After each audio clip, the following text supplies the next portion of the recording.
We've all heard the David situation hundreds of times by now. It's all over our feeds, YouTube videos, news channels. The story is everywhere. It's like we can't go a day without seeing something David related. I've mentioned him in one of my videos previously, and now here I am talking about him again. So if you want to call me a hypocrite for making this video, go ahead then, I guess. But this video isn't necessarily about the case itself. Now, this is one of the biggest stories to go down within the last couple years that I can honestly remember. I mean, I've seen comparisons to the O.J. Simpson case with how widespread it has been. And unfortunately, when everything is all said and done, I hope not, but I do believe in the future there is going to be some Netflix-esque documentary on this whole story. But I've noticed for the people making videos and reporting on it, it's more than just justice for Celeste with these individuals. And I'm not going to sit here and say people who are making updated videos on David do not want that. But if I'm being honest, it gets to a point, bro. Trapmoreross is an infamous YouTuber in the YouTube rap commentary scene. Known for deep dive crime storytelling, he used to make highly detailed videos breaking down gang rivalries, murders, and street culture, connecting real life violence to rap culture. He has been criticized in the past for potentially glorifying and exploiting violence and speculating on ongoing or unsolved cases. But on his second channel, Trapmoreross, he generally covers relevant news in the entertainment industry and political. And I'm not knocking him for that. He does pull a good amount of views on all his other videos, but obviously the ones with David do exceptionally well. He makes it seem like he's this internet journalist trying to get down to the bottom of this case, and reports on the evidence, theories, and Reddit speculations about the whole situation. But it honestly feels like he's been starting to milk this whole thing for his own personal gain. Within the last 2 weeks, Trapmoreross has uploaded more than 30 videos on the David case. And when I go through the comments of these videos, I see a handful of people talking about how much of a great job he's doing covering all this news. But I don't understand how somebody can consider themselves a reputable journalist, but then also makes multiple videos covering fan theories and Reddit forums. Now, while technically anybody can be deemed as a so-called journalist, whether that be on reporting what actually happened or just reporting on speculations, I personally feel like in order to be considered reputable, you should be reporting on the facts and nothing but the facts. Doing both just kind of makes you seem like a gossiper and not an actual journalist. On top of that, he also went to the court hearing of David and was outside of the courtroom, immediately making a video giving his first-hand reaction, which, hey, I'm not gonna lie, I can't fault him for getting the actual facts in that instance, but it is kind of weird how he goes about everything. Now, once again, I want to just clarify, I am not saying that Trapmoreross is this evil person that doesn't care about this little girl that was murdered and taken advantage of, but I do find it incredibly disrespectful to drop video after video after video, making it seem like all you care about is justice for Celeste, while simultaneously milking and profiting off her death. But sadly, Trapmoreross isn't the only person using this whole tragedy to their own personal gain. A TikToker by the name of High on Board, which is ironic because you have to be bored to be spewing the shit that he's saying, made a video in which he claims he feels like David is being framed for the murder of Celeste. Now, he posted a 20-minute video talking about the whole thing on his TikTok, and I'm gonna have to clip it because it's just too long to put in the whole video. But I will try my best not to clip him out of context and twist his words as he said people have done.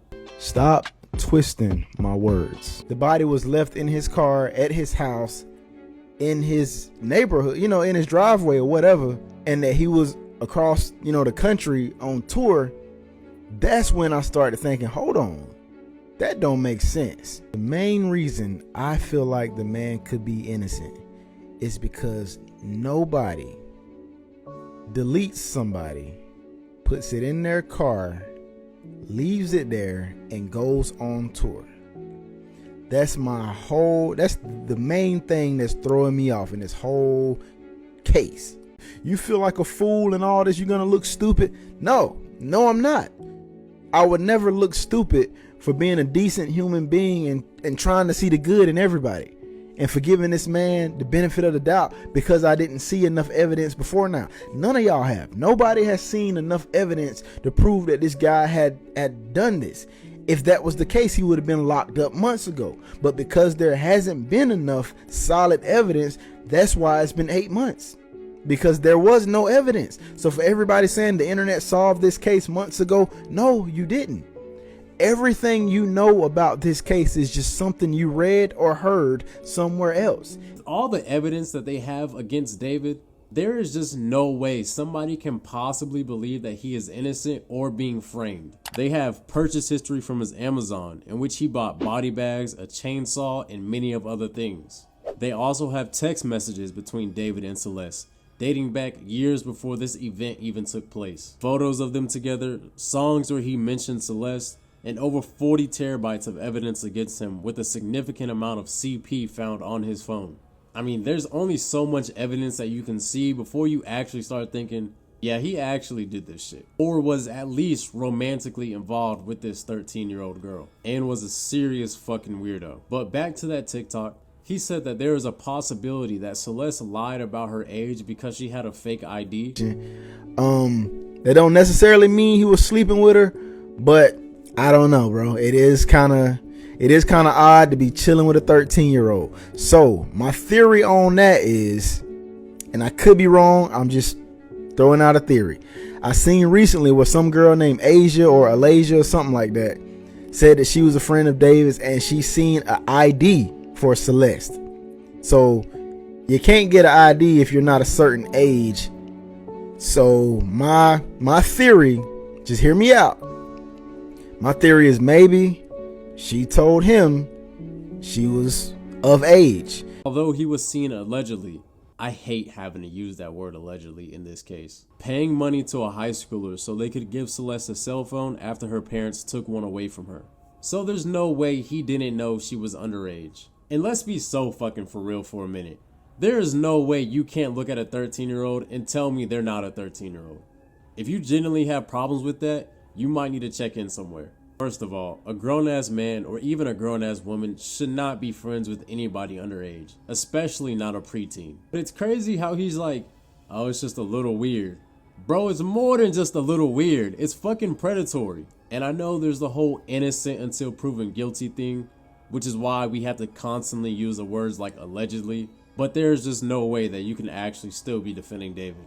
It honestly has to be some sort of sick way to rage bait or get some fast attention by saying something so shocking people have to click onto the video. I've also just seen some absolutely disgusting thumbnails people have made in order to get some clicks on their videos. It's honestly just a shame to see. But yeah, I'm done hearing about David. I don't plan on making no videos about him besides this one here, and I'm done just hearing about the whole story. I'm ready for him to be thrown under the prison. And if you guys like this video, or maybe you even feel like I'm in the wrong, comment down below. I would like to see how others feel about this whole thing. Thank you. Long live ASAP, put that on everything.